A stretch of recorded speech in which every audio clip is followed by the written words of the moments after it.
mbas mi rek daal dinay tax lu bëri luñ doon mën a def mënatuñu ko ni ki démb gis ngeen ci suñu jotaayu xibaar yi nag jàmmaarloo ya nga xam ne ñoom ñoo am ca réew bu Mali ba tax ay doomi aadama am fa ay gaañu benn doomi aadama itam boo xamante ni rek jot nañ ko boom ay bâtiment administratif yoo xamante ni caxat te nañ ko daan ci ñëw ni mu gën a yaatoo jooyu la jamono nag jëwriñ ji nga xam ne moom moo fa nekk ka jiite réew bu Mali di Ibrahima Boubacar Keïta daal dinay fësal ab bataaxal gis ngeen ko noonu di ñaawlu bu baax a baax lu ni mel tey xam ne rek ne daañu ubbi ab l'enquête ngir rek ñu mën a xam ñi nga xam ne rek ñoom ñoo jëf ju ni mel mbokk yi li lépp tënk la nees kiis ma dikk ñu yaatal.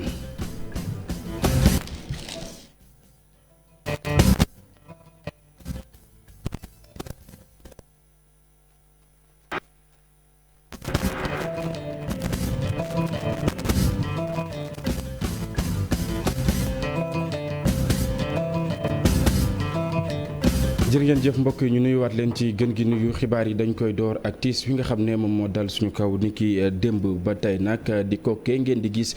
daal di rek tudd Ndiaga Ndiaye ñu xàmmee ko woon lool ci lépp lu soxal wàllu dem beeg dikk bi ba tax itam ñu daal di koy dippee ab ndaamaar moom moomee nag ginnaaw ba mu faatoo ni ki tey ji nag ñu ngi doon amal li nga xam ne rek moom moo di levée du corps bi nag daañ ko rek jébbal boromam fa nga xam ne moom moo di ca sëkk yu Daaru Musti foofee sax nag la daal di rek fekk baax suñuy ndaw teewoon nañ loolee nga xam ne moom moo doon am ca Pikine daañ ci dikk ci suñu yeneen jotaayu xibaar mbokk yi ñu wax ci mbas mi ak tolluwaayam jàpp leen ne amul benn doomi aadama boo xamante ni rek ñàkk na ci bakkanam niki tey li leen nag di xibaar boo xamante ni rek nekkoon ca ministère de la santé du docteur Mamadou Ndiaye daal na koy fësal lu tollook téeméer ak fanweer ak ñaar ci ay doomi aadama ñoom ñoo am mbas mi niki tey ji juróom-ñeent fukki ak benn ci ñoom nag di ay cas contact ñu teewlu xibaar ya bàyyeekoo ca ministère de la santé. so woon ak ñi am doomu jàngoro ji ñeent fukk ak benn ñoo ci cas communautaire mooy maanaam ñi nga xam ne dañoo jot feebar bi te xamuñu fiñ ko jëlee ñooñu nag nii lañu tëddee Géejawaay am na ci ñeent Grand Yoff am na ci ñeent Kër Massar am na ci ñett Mbao am na ci ñett Parcelles Assainies am na ci ñett Liberté 4 am na ci ñaar Ouakam ñaar Rufisque ñaar Thiès ñaar Cité CPI benn Diamniadio benn Dieuppeul benn Front de Terre benn Gibraltar am na benn Kaolack benn Xombol benn Liberté 6 benn Mamel benn Nord Foire benn Waaguñaay benn Patte d'Oie benn Pikine benn Richard Toll benn Scat Urbam benn et Touba benn juróom-ñaar fukki malade ñu nekkoon ci hôpital wér nañu ci bésu tey te bu ci yàlla àndee dañuy génn fanweeri malade ak ñeent ñoo ci nekk ci réanimation ñu ngi sant yàlla amuñu kenn ku génn àdduna ni ki démb ñeneen ñi des ci hôpital bi ñu ngi am tan bi ci bésu tey dalee ko ci kaabu njëkk bi mbas bi duggee ci Sénégal jot nañu wàññi juróom-ñetti junni ak fukk ak ñeent doomi aadama ñi nga xam ne jot nañu am doomu jàngoro ji ci ñooñu nag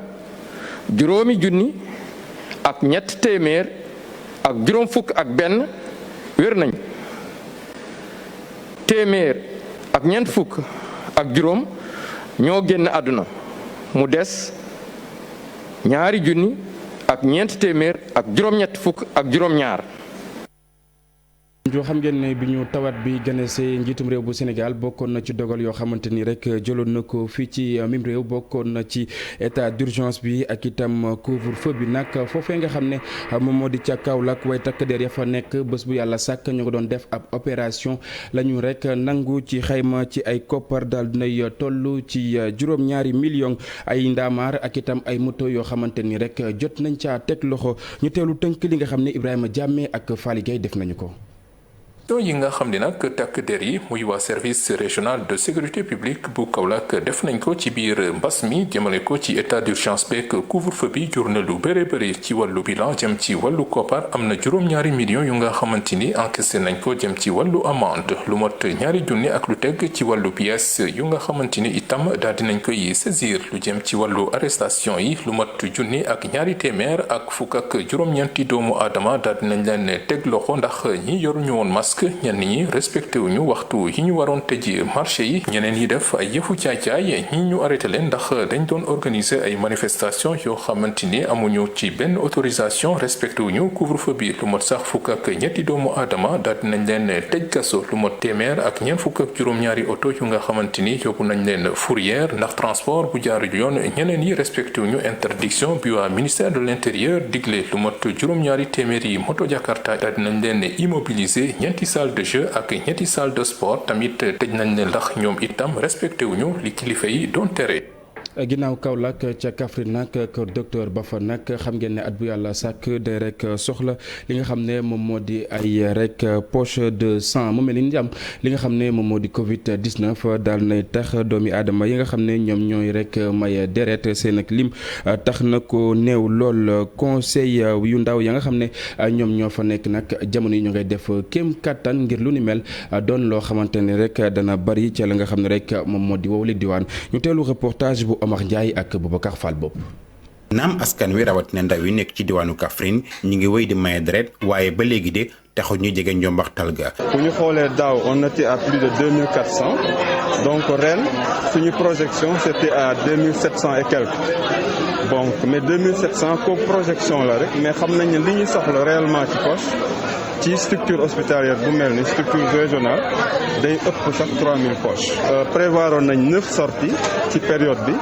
mais malheureusement sorties yëpp dañ ko annulé ndax Covid bi mais néanmoins avec les dons familiaux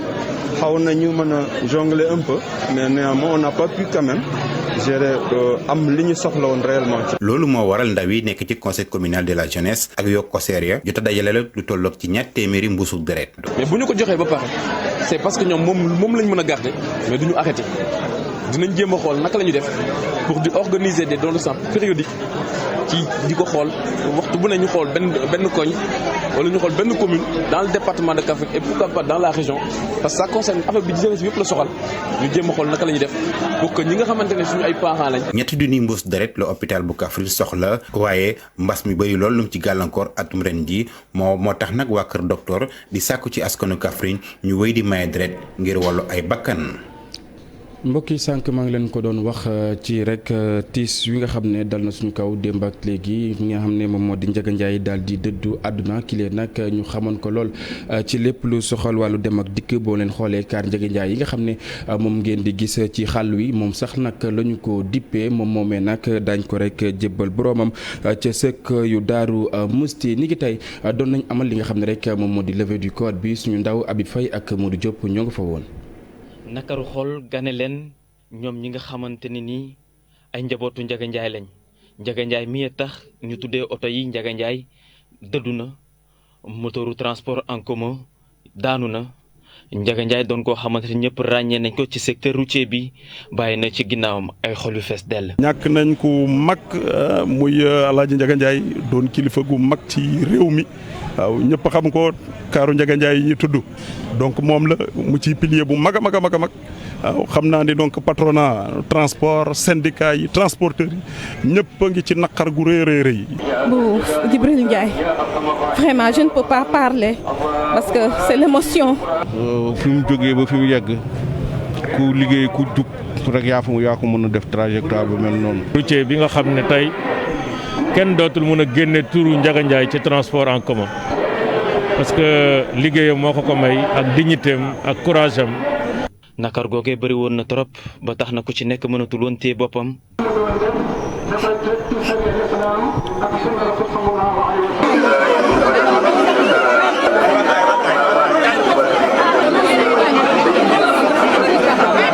ña koy jooy sax mooy ña nga xamante nit ñoom seen loxo jotul seen gannaaw. waaye ñëpp nag njaboote amul lu xibaar amul lu aadi ñëpp dañ njaboote. waaye dimbali rek la ma daan def yàgg na lool am naa fa ñaar fukki at. koo xam ne nii économie Sénégal moo ko xam dëgg mu liggéey ci wàllu transport ni ñeneen amee tur ci commerce moom noonu la amee tur ci transport mu yore ko nekk nu rafet. tey njabootam gi war a doon la mu fi bàyyi. war nañ ko topp muy ñun muy ñeneen war nañ ko mën a roy parce que ni mu taxawee woon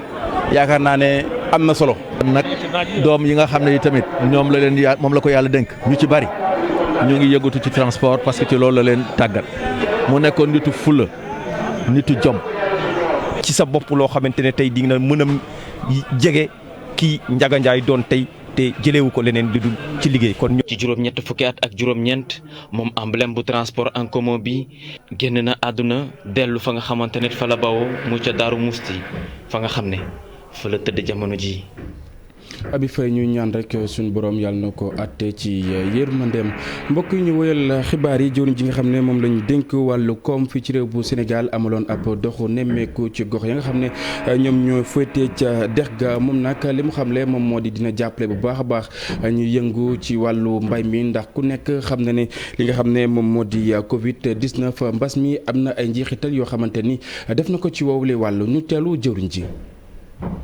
président yebal nañu terminer programme de relance de l'économie nationale fii ak weer bi di dee incha allah dinañ ko def après am conseil présidentiel pour valider mbir mi. déjà sunu riz bi ceeb bi nga xam ne ñu ngi koy def fii ci vallée bi ceeb bu neex la amul ay problème écoulement amuñu problème pour jaay ko man de gisuma ceeb bu vallée fu mu lambee loolu moom képp kuy béy ceeb Paris jaay nga ko. ay transformateur képp ku transformé am ceeb bu weex tam le riz blanc jaay nga ko amul ci benn problème ñun koy lu ñu bëgg a def ci plan bi mooy def ay réformes yoo xam ne producteur de riz Paris dinañ gën a compétitif pour que seen prix ceeb mu gën a yomb mais aussi ñi nga xam ne ni transformé problème yu nu am yi ak contrainte yu nu am yi xam nañ leen parce que wax nañ nu ko waxaat nu ko donc ñun lu ñu bëgg mooy ci relance bi def ay réformes pour faciliter la vie pour que ñoom seen ceeb gën a compétitif mais aussi importation aussi ñu xool lu ñu mën a def ba réguler ko ndax suñu ceeb bi aussi gën a compétitif.